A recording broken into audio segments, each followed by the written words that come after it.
कभी सोचा है स्वच्छ धर्म की आह क्या है? बदला लेना या क्षमा करना? महाभारत का युद्ध खत्म हो चुका है, लेकिन आज की कहानी में हम देखेंगे कि युद्ध के बाद भी पांडवों के सामने एक ऐसा निर्णय आता है जहां न्याय और करुणा आमने सामने खड़े हो जाते हैं। नमस्कार, पौराणिक लाइफ लेसन्स चैनल में आपका स्वागत है।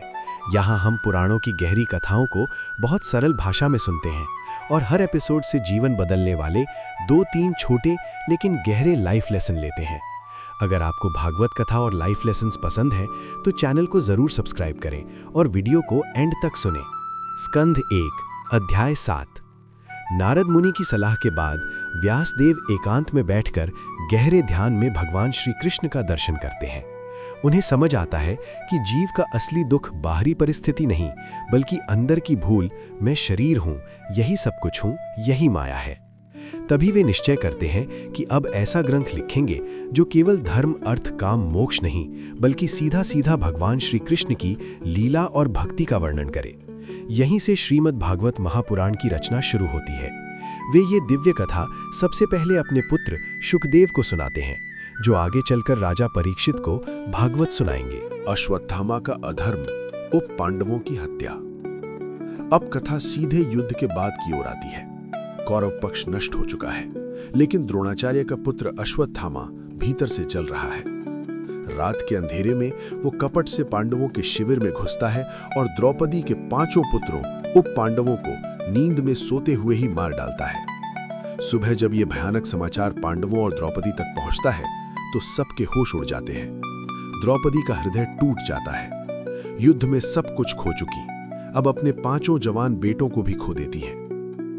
द्रौपदी के आंसू देखकर अर्जुन प्रतिज्ञा लेते हैं कि मैं अश्वत्थामा का सिर द्रौपदी के चरणों में रखे बिना चैन से नहीं बैठूंगा।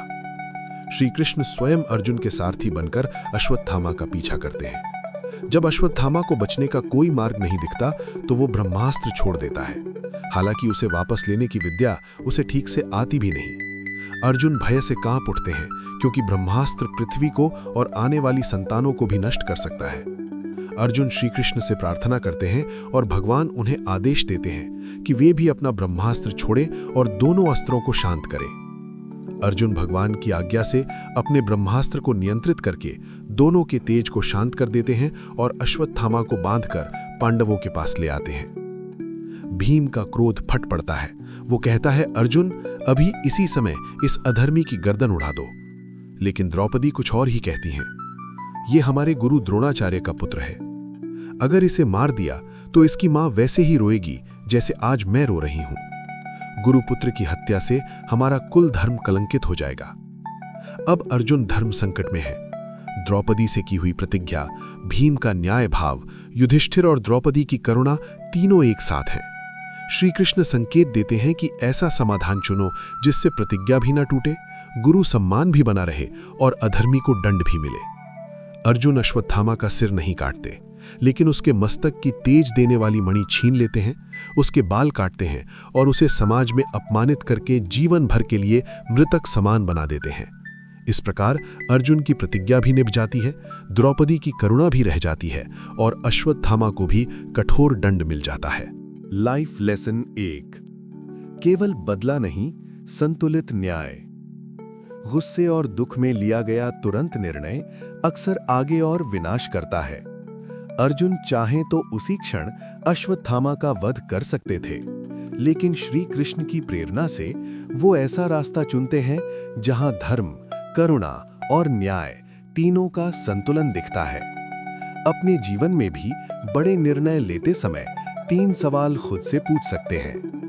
क्या इससे मेरे संस्कार और परिवार की मर्यादा ऊपर उठेगी या गिरेगी? क्या इसके कारण किसी निर्दोष पर अतिरिक्त प्रहार तो नहीं हो रहा? क्या ये निर्णय मुझे भगवान के और करीब ले जाएगा या केवल अहंकार को संतुष्ट करेगा?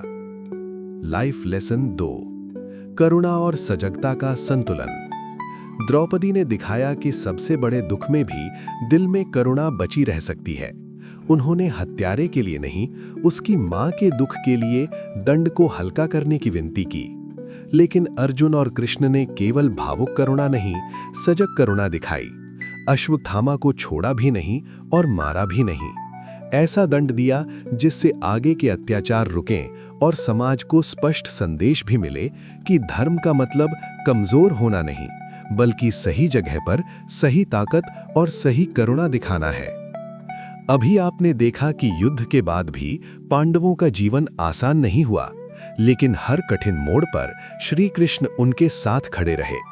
स्कंध 1 का अगला अध्याय 8 एक और अद्भुत दृश्य लेकर आता है, जहां महारानी कुंती भगवान श्री कृष्ण के सामने ऐसी प्रार्थना करती हैं जिसमें वे दुख को भी भगवान की कृपा मानकर स्वीकार करती हैं, ताकि उनके जीवन से कृष्ण स्मरण कभी दूर ना हो।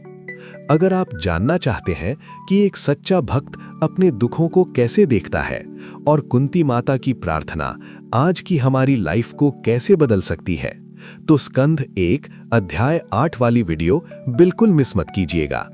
वीडियो अच्छा लगा हो तो लाइक, शेयर और कमेंट में जय श्री कृष्ण जरूर लिखिए।